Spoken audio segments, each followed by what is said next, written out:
आज के हम अपने टॉपिक में ले रहे हैं motion of A charge particle in uniform magnetic field. Motion of charge particle in magnetic field के केस में हमने पहले मैग्नेटिक लॉरेंस फोर्स निकाली है, जो कि होता है फॉर्मूला F=q_v_b sin थीटा। ये इससे प्रीवियस वीडियो का मैं बात बता रही हूँ। आज हम क्या कर रहे हैं, हम बात करेंगे कि अगर चार्ज पार्टिकल सेम डायरेक्शन में मूव करे तो क्या फॉर्मूलेज आने चाहिए, क्या टाइम पीरियड होना चाहिए, क्या उसके ऊपर फोर्स एक्ट करनी चाहिए। तो हम डिफरेंट वेरियस फॉर्मूलाज निकालने की कोशिश करेंगे यूजिंग द कॉन्सेप्ट। सो अब पहला तो यही है कि हम मैग्नेटिक लॉरेंस फोर्स की बात कर रहे हैं, तो पहले मैग्नेटिक लॉरेंस फोर्स का फॉर्मूला लिख देते हैं, which is q_v_b sine of theta. इसको बेस मानते हुए हम बाकी के सारे जो केसेस हैं वो सॉल्व करेंगे। सबसे पहला केस, मैंने charge particle moves parallel to the field, यानी अगर चार्ज पार्टिकल आपका फील्ड की डायरेक्शन में ही मूव कर जाए तो फिर उस केस में थीटा क्या हो जाता है, ज़ीरो। यानी कहना क्या चाह रहे हैं हम, चार्ज पार्टिकल v वेलोसिटी से ट्रेवल कर रहा था और वो उसी डायरेक्शन में ट्रेवल कर रहा था जिस डायरेक्शन में आपकी मैग्नेटिक फील्ड लगी हुई थी। तो उस केस में अगर थीटा ज़ीरो हो जाता, थीटा किसके किसके बीच में होता था। अच्छा, अगर आपको ये केस याद नहीं हो तो मैं एक बार फिर से बता देती हूँ वो डायग्राम, कि यहाँ पर हमारी मैग्नेटिक ये B है और इसी डायरेक्शन में आपका y कंपोनेंट लेते थे, दूसरी डायरेक्शन में हम x कंपोनेंट ले लेते हैं। पार्टिकल जो है v वेलोसिटी के साथ मूव कर रहा है, मेकिंग एन एंगल थीटा, और जो फोर्स एक्ट करती थी वो करती थी ऊपर की तरफ। ये प्रीवियस वीडियो का रिकैप है। ये डायग्राम हमने पिछले वीडियो में डिस्कस किया था, जिसमें हमने कहा था x और y जो है एक दूसरे के परपेंडिकुलर हैं और चार्ज पार्टिकल जो है वो मूव कर रहा है with velocity v, making an angle theta with the b, and उसकी वजह से जो फोर्स एक्ट की वो फोर्स कहाँ एक्ट कर रही है, परपेंडिकुलर, और ये फोर्स B के साथ भी और ये फोर्स F के साथ भी कितना एंगल बनाती है, 90 डिग्री। इसी को हम वेक्टर प्रोडक्ट में लिखते थे, वेक्टर फॉर्म में लिखते थे, तो q_v_b लिखते थे अगर आपने इसे वेक्टर फॉर्म में लिखना होता था तो। और इस फोर्स का नाम था मैग्नेटिक लॉरेंस फोर्स। इसी फोर्स को हम यहाँ यूज़ करेंगे कि हम फाइंड आउट कर रहे हैं कि अब वेलोसिटी क्या है, वही पार्टिकल जो है वो मैग्नेटिक फील्ड की डायरेक्शन में मूव करना शुरू कर दे, तो थीटा क्या हो गया, ज़ीरो। उस केस में आपका जो फोर्स एक्ट कर रहा है वो भी क्या हो गया, ज़ीरो, क्योंकि जब साइन ज़ीरो होगा तो this whole will become this sine zero will become zero and whole equation will become zero. So यानी फोर्स एक्ट नहीं करेगी चार्ज पार्टिकल पे अगर वो या तो इन द डायरेक्शन मूव कर रहा हो, पैरेलल मूव कर रहा हो, या एंटी पैरेलल भी मूव कर रहा हो, चाहे वो एंगल ज़ीरो हो या फिर 180 डिग्री हो, एंटी पैरेलल हो या पैरेलल डायरेक्शन में मूव कर रहा हो, उन दोनों ही केसेस में फोर्स नहीं एक्ट करती। Now let us look on the second case that says when a charge q moves perpendicular to the field। तो अब की बार चार्ज पार्टिकल जो है वो परपेंडिकुलर डायरेक्शन में मूव कर रहा है फील्ड के। अब यहाँ मैंने ये क्रॉस शो किए हैं। क्रॉस का मतलब होता है कि फील्ड कैसी है, परपेंडिकुलर है और इनवर्ड है, perpendicular to the plane of the paper, इस पेपर के परपेंडिकुलर है और वो अंदर की तरफ एक्ट कर रही है। तो यहाँ जो फील्ड अंदर की तरफ एक्ट कर रही है और उससे 90 डिग्री एंगल बनाते हुए वेलोसिटी जो है वेक्टर या विद वेलोसिटी v से इलेक्ट्रॉन या चार्ज पार्टिकल एंटर कर गया मैग्नेटिक फील्ड में। अब उसके ऊपर एक फोर्स लगना चाहिए, तो हमारे पास फ्लेमिंग लेफ्ट हैंड रूल था, जिससे हम फाइंड आउट कर सकते हैं कि उसके ऊपर जो फोर्स लगेगी वो किस तरफ लगेगी। जो फोर्स लगनी है वो कहाँ लगनी है, इन ए डायरेक्शन परपेंडिकुलर टू दिस, यानी चाहे particle depending upon the charge क्या है पार्टिकल का, पॉजिटिव है नेगेटिव है, फोर्स उसे इसके परपेंडिकुलर डायरेक्शन में घुमा देगी। यानी आप यहाँ फिगर में एक बार फिर से देख सकते हैं कि जो मैग्नेटिक फील्ड थी और जो वेलोसिटी वेक्टर था उसके परपेंडिकुलर आपकी फोर्स लग रही है, एक्ट कर रही है। तो यहाँ मेरे दो डायरेक्शन कौन कौन सी हो गई, एक डायरेक्शन तो हो गई डाउनवर्ड नीचे की तरफ और एक डायरेक्शन हो गई इस तरफ, तो यानी एक एक्स कंपोनेंट हो गया, डाउनवर्ड डायरेक्शन को वाई कंपोनेंट मान लीजिए, तो थर्ड डायरेक्शन क्या हो सकती है, इन दिस डायरेक्शन। तो जैसे ही चार्ज पार्टिकल आपका सर्कुलर मोशन में अंदर ऐड करेगा, ये सर्कुलर मोशन लेने की कोशिश करेगा और इस पर एक फोर्स एक्ट करेगी जो वो इसे इस डायरेक्शन में घुमा देगी, यानी कि इसके ऊपर एक फोर्स अप्लाई हो जाएगी, तो ये अपने पाथ को चेंज कर लेगा and it will track a circular path या कर्व्ड पाथ लेना शुरू कर देगा। हर पॉइंट पे जिस भी डायरेक्शन में जाओगे, अब अगर मान लीजिए अंदर की तरफ मूव हुई तो ये टेंशियली इस तरफ मूव हो जाती है, वेलोसिटी की डायरेक्शन चेंज हो गई, लेकिन जो वेलोसिटी कंपोनेंट अब इधर बनेगा उस पर फिर फोर्स लग जाएगी, एक कंपोनेंट इधर बनेगा नेक्स्ट पोजीशन पे, उस पर फिर फोर्स इनवर्ड लग जाएगी, यानी हर पॉइंट पे चार्ज पार्टिकल पर जो फोर्स लग रही है वो इनवर्ड लग रही है और जो इसे एक सर्कुलर मोशन दे देगी। यानी जब हम भी चार्ज पार्टिकल को एंटर करा रहे हैं परपेंडिकुलर मैग्नेटिक फील्ड पे, तो उसका मोशन कैसा हो जाएगा, सर्कुलर हो जाएगा। और जब भी मोशन सर्कुलर होता है हमारी एक फोर्स और एक्ट करती है जिसको हम बोलते हैं, या ये जो फोर्स यहाँ पर क्रिएट हुई because of this magnetic field की वजह से, इस फोर्स को हम क्या बोलते हैं, सेंट्रीपेटल फोर्स। सो हम ये कह दें कि लॉरेंस फोर्स ने एक फोर्स क्रिएट की एंड उसको दे दिया क्या, सर्कुलर मोशन। लेकिन जब भी सर्कुलर मोशन होता है सेंट्रीपेटल फोर्स क्रिएट हो जाती है, यानी कि magnitude of centripetal force must be equal to the magnitude of Lorentz force. तो लॉरेंस फोर्स देखें कितनी आनी चाहिए थी, वो आनी चाहिए थी QVB साइन ऑफ थीटा। लेकिन थीटा इस केस में कितना है, जो मैग्नेटिक फील्ड है B और V है उन दोनों के बीच में B कहाँ थी, डाउनवर्ड, और V कहाँ है, इन दिस डायरेक्शन। तो यानी they are making an angle of 90 degree. तो 90 डिग्री एंगल बना रहे हैं वो एक दूसरे के साथ। तो आपके पास बच गया QVB। जबकि सेंट्रीपेटल फोर्स कितनी होती है, F सेंट्रीपेटल फोर्स को हम बोल दें वो होती है mv²/r। अब इन दोनों इक्वेशंस को, फर्स्ट एंड सेकंड दोनों को इक्वेट कर दें, तो therefore they should be equal because वो एक ही मोशन का हिस्सा हैं। सो QVB एक की वजह से दूसरी क्रिएट हुई है, हम कह सकते हैं लॉरेंस फोर्स की वजह से सेंट्रीपेटल फोर्स आई है, तो दोनों को इक्वल होना पड़ेगा। तो यहाँ पे हमने इक्वेट कर दिया दोनों को, और and from here you can find out the value of the radius. V and V cancel हो जाता है, so R will come out to be mv/QB। So एक चीज़ हमारे क्लियर हो गई यहाँ पे कि R जो है, रेडियस जो है वो किस बात पे डिपेंड करेगा, वेलोसिटी पे। जितना ज़्यादा वेलोसिटी होगा उतना ज़्यादा रेडियस आपका चार्ज पार्टिकल एक्वायर करेगा। यानी मास हम बदल नहीं सकते, क्यों हम बदल नहीं सकते, मैग्नेटिक फील्ड हम बदल नहीं सकते, वो हमने स्टैंडर्ड रखी हुई है। ये फील्ड कैसी है, ये यूनिफॉर्म फील्ड है। तो हम यहाँ पर चार्ज पार्टिकल का मोशन डिटेक्ट कर रहे हैं कि यूनिफॉर्म फील्ड में कैसा होगा। तो पहला केस तो हमारे पास आ गया कि एंटी पैरेलल, पैरेलल फोर्स 0। लेकिन जब वो राइट एंगल पे एंटर कर रहा है तो फिर राइट एंगल, ये देखो हम यहाँ बोल भी रहे हैं राइट एंगल, तो इसीलिए थीटा कितना होना चाहिए था यहाँ पे 90। तो जब वो right angle to the magnetic field enter कर रहा है तब क्या होना चाहिए, तब सर्कुलर मोशन ले लेगा, और सर्कुलर मोशन लेगा तो उसका एक रेडियस होगा, और रेडियस है वो किसके प्रोपोर्शनल है, वो वेलोसिटी के प्रोपोर्शनल है। जितनी ज़्यादा बड़ी वेलोसिटी उतना ज़्यादा बड़ा सर्कुलर पाथ। यहाँ से हम टाइम पीरियड भी निकाल सकते हैं। तो टाइम पीरियड का फॉर्मूला होता था distance upon velocity. So distance कितना ले लिया हमने, पूरा एंटायर सर्कुलर पाथ ले रहा है, तो एक कंप्लीट सर्कुलर पाथ लेने के लिए जो उसको टाइम लगेगा वही टाइम पीरियड हम निकाल रहे हैं। तो कंप्लीट सर्कुलर पाथ लिया 2πr, और जो उसकी वेलोसिटी थी वो कितनी थी, v वेलोसिटी थी। तो यहाँ से हमने निकाला कि हमें ये पहले पार्ट से तो ये पता चला कि जो चार्ज पार्टिकल एंटर हुआ है मैग्नेटिक फील्ड में, परपेंडिकुलर मैग्नेटिक फील्ड में, वो एक सर्कुलर पाथ लेगा। सर्कुलर पाथ लेगा तो उसका कोई टाइम पीरियड और ना होना चाहिए। तो टाइम पीरियड हम निकाल रहे हैं जो कंप्लीट सर्कुलर पाथ कंप्लीट करने के लिए जो उसको डिस्टेंस कवर किया वो डिवाइड बाय वेलोसिटी v। यहाँ पे r की value from the first equation, इसको फर्स्ट इक्वेशन अच्छा हम नाम दे चुके हैं, तो let us call it as third. तो थर्ड इक्वेशन से यहाँ पे r की वैल्यू पुट करते हैं, तो टाइम पीरियड उस केस में आपके पास आ जाएगा 2π/v into QB, and v and v आपका कैंसिल हो जाता है, तो you are left with 2πm/QB। तो ये वैल्यू आपके पास आ गई। अब यहाँ एक चीज़ बिल्कुल क्लियर है, कहीं पर भी वेलोसिटी की टर्म आ ही नहीं रही। तो t is independent of speed, तो वो स्पीड पर डिपेंड ही नहीं करता। टाइम पीरियड जो है वो हमारा स्पीड पर डिपेंड नहीं करता। नाउ फ्रीक्वेंसी निकालते हैं। As we know that the frequency is the reciprocal of the time period. तो टाइम पीरियड हम निकाल चुके हैं, और उसका अगर हम रेसिप्रोकल ले लें तो क्या आ जाएगा, QB/2πm। उसका रेसिप्रोकल आ गया। अगेन ये इंडिपेंडेंट ऑफ फ्रीक्वेंसी, यहीं से हम एंगुलर इंडिपेंडेंट ऑफ वेलोसिटी है, एंगुलर फ्रीक्वेंसी भी निकालते हैं।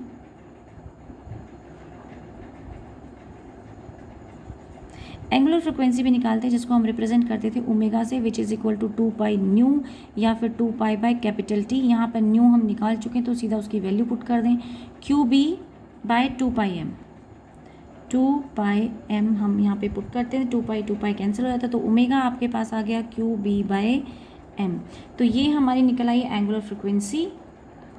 Now let us take the third case, when the charged particle moves at an arbitrary angle to the magnetic field। यानी अब की बार हमने कोई फिक्स्ड एंगल नहीं दिया, बल्कि हमने बोला कि चार्ज पार्टिकल एक रैंडम एंगल पर मूव कर रहा है विद द मैग्नेटिक फील्ड। तो ऐसे सिचुएशन में कितना, सपोज ये चार्ज पार्टिकल की वेलोसिटी थी इनिशियली और it was making an angle theta, ये क्यू एंगल था। इसके दो कंपोनेंट बनाते हैं, वी साइन थीटा, एक तरफ आ जाएगा वी कॉस थीटा, तो इस साइड वी कॉस थीटा है, इस साइड वी साइन थीटा। सो यहाँ पर वी साइन थीटा हमारे पास वैल्यू आ जाती है। अगर हम इसको वी को रिजॉल्व कर दें और मैग्नेटिक फील्ड ले लें इस डायरेक्शन में, एक्स एक्सिस की डायरेक्शन में हमने मैग्नेटिक फील्ड ले ली है और वाई डायरेक्शन इधर है और जेड मैंने यहाँ पर रिप्रेजेंट कर दिया है। तो नाउ सपोज अगर इस तरीके से हमारे पास केस हो कि जो मैग्नेटिक फील्ड के साथ एंगल बना रही है वो कोई रेंडम एंगल है, वो आपको नहीं पता, वो परपेंडिकुलर डायरेक्शन में नहीं है, वो ज़ीरो डायरेक्शन में नहीं है, अब की बार वो एक सर्टेन एंगल पर है। तो हमारे पास दो कंपोनेंट आ गए। तो अब इन दोनों कंपोनेंट की वजह से ये जो दो कंपोनेंट है ये अलग अलग एक्शन शो करेंगे। सबसे first, now the perpendicular component v sin theta will give a circular motion to the charge particle. जैसे अभी हमने पिछले केस में पढ़ा कि अगर आपका चार्ज पार्टिकल 90 डिग्री एंगल पे एंटर करता है टू द मैग्नेटिक फील्ड तो वो कैसा पाथ ले लेगा, सर्कुलर पाथ ले लेगा। तो दिखाते हैं एक बार उसी चीज़ को, देख लीजिए दोबारा। Like you may see here, charge particle ने एंटर किया 90 डिग्री एंगल पे और उसने सर्कुलर मोशन ले लिया है। ये डिपेंड करेगा चार्ज पार्टिकल कैसा था, पॉजिटिव था, नेगेटिव था, उसी के बेसिस पे हम व्यक्त करेंगे। पता चलता है हमें कि वो एंटी क्लॉकवाइज डायरेक्शन में रोटेट करेगा या क्लॉकवाइज डायरेक्शन में, अगर वो बाहर से आ रहा है तो, बट वो सर्कुलर पाथ लेगा। नाउ यही चीज़ हम अप्लाई कर रहे हैं दूसरे केस में। अब की बार हमारा परपेंडिकुलर कंपोनेंट है वी साइन थीटा और ये वी साइन थीटा अब ये रिस्पॉन्सिबल होगा सर्कुलर मोशन कराने के लिए। What will be the effect of V cos theta, V cos theta उसी डायरेक्शन में है जिस डायरेक्शन में मैग्नेटिक फील्ड है, तो इसका मतलब इसकी वजह पर इसके ऊपर कोई फोर्स नहीं लगेगी। तो जैसे हम पहले बोल रहे थे ये दोनों केस मतलब एक कॉम्बिनेशन ऑफ बोथ केसेस है, जो हमने फर्स्ट टू केसेस किए उनका ही कॉम्बिनेशन है। फर्स्ट केस में था अगर वी की डायरेक्शन बी की डायरेक्शन से मैच कर जाए तो एंगल जीरो हो जाता है, यानी फोर्स लॉरेंस फोर्स नहीं लग रही है, वहाँ पे मैग्नेटिक लॉरेंस फोर्स एक्ट नहीं कर रही है।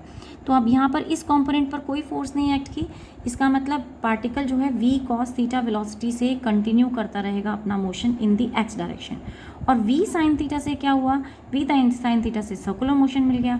तो कॉम्बिनेशन ऑफ बोथ यानी कि horizontal motion and your circular motion, इनका कॉम्बिनेशन ये हुआ कि आपको मिला एक हेलिकल पाथ, एक तरीके का हेलिकल पाथ जो है गोल घूमते हुए आगे बढ़ना, मतलब वो रोटेशन भी हो रही है एंड आगे वो लीनियर डिस्टेंस भी कवर करता जा रहा है। तो ऐसा हो रहा है, इस पाथ को हम बोलते हैं हेलिकल पाथ। इस केस में उसको मिल जाएगा जब वो एक आर्बिट्ररी डायरेक्शन, एक रैंडम डायरेक्शन में चार्ज पार्टिकल अगर वो मैग्नेटिक फील्ड के साथ मूव कर रहा है तो।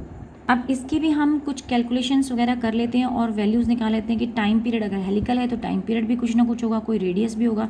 तो सबसे पहले केस यही लेते हैं, वेलोसिटी वन कंपोनेंट था हमारा वी कॉस थीटा और वेलोसिटी टू कंपोनेंट हम मान लेते हैं वी साइन थीटा था।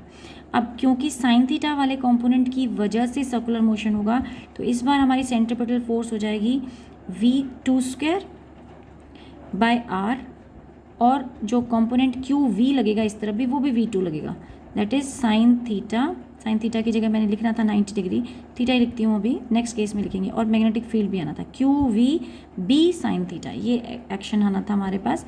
अब यहाँ पर हम वी टू की वैल्यू हमें मालूम है तो पुट कर देते हैं, तो M V sine of theta by R, और इस तरफ भी हो गया क्यू एज इट इज़ रखेंगे वी साइन थीटा, और अब हम बी भी लगा देते हैं। लेकिन साइन ऑफ थीटा जो ये वाला थीटा था, जब कंपोनेंट के साथ आप एंगल लोगे, ये जो कंपोनेंट है वी टू कंपोनेंट है, तो वी टू कंपोनेंट के साथ जब एंगल देखेंगे बी का तो वो कितना है, वो 90 है। तो यहाँ पर बी के बाद आता है साइन ऑफ 90 विच इज़ 1, सो हम उसे 1 कर देंगे। अब आपके पास एक्सप्रेशन बन गई है Q V sine theta B.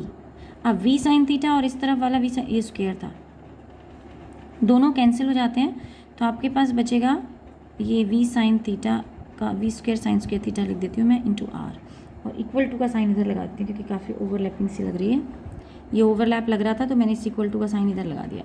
Okay, तो अब आपके पास बच गया है, यहाँ इस एक्सप्रेशन से आर की वैल्यू निकालनी थी हमें, तो वो बचा एम वी साइन थीटा। भाई एक पेयर तो कट जाएगा तो आपके पास सिर्फ एम वी साइन थीटा बचा, और इधर से आप क्यू बी को नीचे ले आइए। तो नाउ यू हैव दिस। देखिए पिछले केस में हमारे पास एंगल डिपेंडेंस नहीं थी, हम सिर्फ लिख रहे थे M V by Q B, लेकिन अब एंगल डिपेंडेंस आ गई। तो डिपेंड करेगा कि वो कितने एंगल पे मूव कर रहा है, और उसी के बेसिस पे हम बता सकते हैं कि वो कितना बड़ा रेडियस वो, यानी सिर्फ वेलोसिटी पर डिपेंडेंस नहीं रही, अब एंगल पर भी आ गई। Now we find out the time period. तो तो टाइम पीरियड को हम जब निकालते हैं that is equal to 2 pi R by velocity लेते हैं, लेकिन अब वेलोसिटी क्या है, वेलोसिटी कंपोनेंट है, और वो वेलोसिटी कंपोनेंट कौन सा वेलोसिटी कंपोनेंट, क्योंकि टाइम पीरियड हम किसका निकाल रहे हैं, सर्कुलर पाथ का, तो हमें सर्कुलर वाला ही कंपोनेंट लेना पड़ेगा, और वो क्या है, v साइन थीटा। तो यहाँ पे लिख देते हैं हम v साइन ऑफ थीटा, और यहाँ r की वैल्यू आप पहले कैलकुलेट कर चुके हो, वो वापस यहाँ पे पुट कीजिए। So you will have v sine theta into M V sine theta by Q B. So अब यहाँ पे v साइन थीटा कैंसिल हो गया, तो आपका जो टाइम पीरियड बचा है वो कितना आ गया, 2 पाई एम बाई क्यू बी, और ये एग्जैक्टली सेम है जो प्रीवियस केस में हमने किया था, यानी सर्कुलर मोशन में टाइम पीरियड पर कोई फ़र्क नहीं पड़ रहा, हेलिकल पाथ भी है तो भी वो सर्कल उसी टाइम पीरियड पर कवर करेगा। और अगेन एक और कंक्लूजन पॉइंट है कि टाइम पीरियड ना थीटा पे डिपेंड कर रहा है और ना ही वेलोसिटी पर, independent of theta and velocity है। Now let us discuss the role of horizontal component of the v। अभी तक मैं कह रही थी कि ये v cos थीटा कंपोनेंट है, ये v था, और ये आपका v साइन थीटा कंपोनेंट था। साइन थीटा की वजह से सर्कुलर मोशन मिला, उसके बाद अगला सर्कुलर लूप जो होगा वो सेम डिस्टेंस पर नहीं है, यानी इस सेंटर से लेकर इस सेंटर तक का जो डिस्टेंस है वो डिस्टेंस कवर कर लिया गया है। वो किसकी वजह से कवर हुआ, वो कवर हुआ इस कंपोनेंट की वजह से। ये लीनियर डिस्टेंस जो कवर किया है वो बिकॉज यहाँ इसी डायरेक्शन में आपकी मैग्नेटिक फील्ड भी थी और ये एक्स एक्सिस है, तो ये v cos थीटा की वजह से लीनियर डिस्टेंस कवर हुआ है। इसको हम बोलते हैं पिच भी बोलते हैं, पिच ऑफ हेलिक्स हम इसे डिफाइन करते हैं। तो it is defined as the distance travelled by the charge in one rotation. तो एक चक्कर काट कर कितना आगे बढ़ गया चार्ज पार्टिकल, कितना आगे बढ़ गया, तो उस डिस्टेंस को हम पिच बोलते हैं। ये पिच का डेफिनेशन हमने 11th में स्क्रू गेजेस की जब हमने बात की थी तो वहाँ पर भी हमने कहा था कि पिच डेफिनेशन होती है। तो पिच क्या होता है, distance covered per unit rotation. तो यहाँ पर भी वही बात हो रही है कि एक डिस्टेंस मतलब एक रोटेशन में कितना डिस्टेंस कवर हुआ, तो ये जो डिस्टेंस है इसको हम कहते हैं पिच है। तो हम निकालते थे पिच की वैल्यू, वो कितनी हो जाती है, आपका जो कॉम्पोनेंट इस डायरेक्शन में था वो था v cos थीटा यानी वेलोसिटी इनटू टाइम। तो जो डिस्टेंस कवर हुआ वो वेलोसिटी इनटू टाइम है, लेकिन टाइम क्या है, कंप्लीट रोटेशन वाला, और वो क्या है आपके पास, वो आप कैलकुलेट कर चुके हैं, अभी अभी हमने कैलकुलेट किया 2 पाई एम बाई क्यू बी। तो आपका जो पिच आ जाता है, this is the final answer for pitch. आप इसको कंबाइन करके लिखना चाहते हैं तो ठीक है, it is v cos theta 2 pi and m, मैंने लिख दिया है, आगे आना चाहिए था m, कोई बात नहीं, इट्स ओके फाइन। एक्सप्रेशन बनानी है तो हमारी एक्सप्रेशन आ गई, लेकिन ये ध्यान रखिएगा कि cos थीटा थीटा नहीं है, ये m सेपरेट है। सो ये आगे पीछे कहीं भी लिखो कोई दिक्कत नहीं है। तो v cos थीटा को मैंने सेपरेट कर दिया, तो this is your pitch. Now let us talk about motion of A charge particle perpendicular magnetic and electric field. यानी अब हम बात करेंगे कि अगर चार्ज पार्टिकल परपेंडिकुलर इलेक्ट्रिक और मैग्नेटिक फील्ड में ट्रेवल कर रहा हो तो मैं बीच में पॉज कर देती हूँ। उसका रीज़न ये होता है कि I don't want to waste time in making the diagram. तो डायग्राम बना लेते हैं और फिर उसके बाद आपको एक्सप्लेन कर देते हैं, कई बार ऐसा होता है। तो यहाँ पर यही किया जा रहा है, मैंने डायग्राम बनाया पहले और अब मैं आपको एक्सप्लेन कर रही हूँ।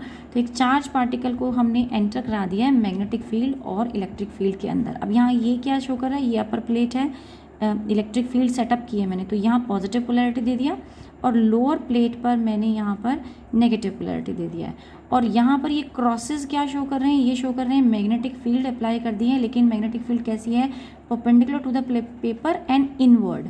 तो अब जब आप एक इलेक्ट्रॉन बीम इसके थ्रू निकालेंगे तो क्योंकि ये इलेक्ट्रॉन है नेगेटिव चार्ज पार्टिकल है, तो it should get attracted towards the positive charge. Depend करेगा कि पोलैरिटी क्या है, तो अगर नेगेटिव भेज रहे हो तो वो इलेक्ट्रॉन उस तरफ बेंड हो जाना चाहिए। लेकिन कुछ इलेक्ट्रॉन्स ऐसे होंगे जो स्ट्रेट निकल जाएंगे बिना किसी डेविएशन के।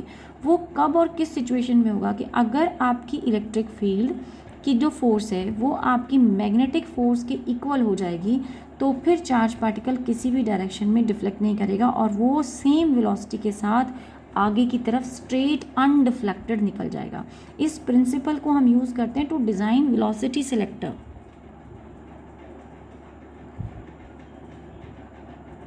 वेलोसिटी सिलेक्टर बनाने के लिए हम इस प्रिंसिपल को यूज़ करते हैं। सो मैथमेटिकल रिलेशन से समझ लेते हैं कि आपकी जो फोर्स इलेक्ट्रिक प्लेट्स ने लगाई वो कितनी थी, QE, और जो फोर्स मैग्नेटिक फील्ड ने लगाई, मैग्नेटिक फोर्स बोल देते हैं, उसको बोलते हैं QVB। वो हो गई Q V B, maximum force बोल रहे हैं। चार्ज पार्टिकल ऐसे एंटर कर रहा है और फील्ड कहाँ है, डाउनवर्ड डायरेक्शन में एक्ट कर रही है, तो परपेंडिकुलर एक्ट कर रहा है, साइन 90 आना चाहिए था, which will give you Q V B, यानी मैक्सिमम फोर्स लग रही है। लेकिन हम कह रहे हैं कि कोई एक पर्टिकुलर पॉइंट ऐसा होगा या कोई एक स्टेज ऐसी आएगी जहाँ पर जब आपकी इलेक्ट्रिक फील्ड फोर्स और मैग्नेटिक फोर्स दोनों इक्वल हो जाएं, तो हम इक्वेट करते हैं, अगर ये दोनों इक्वल हो जाएं तो फिर आपकी वेलोसिटी चार्ज पार्टिकल की ई हमने कैंसिल कर दिया, इसको ई कह दो या चार्ज कह दो।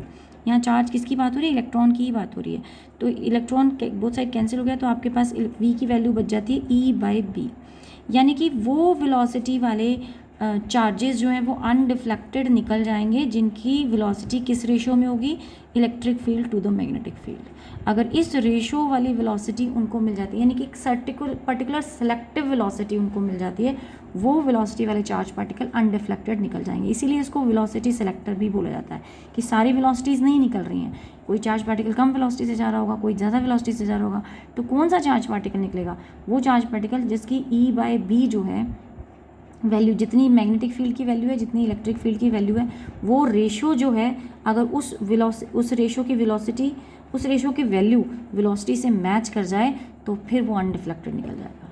सो नेक्स्ट बात करते हैं।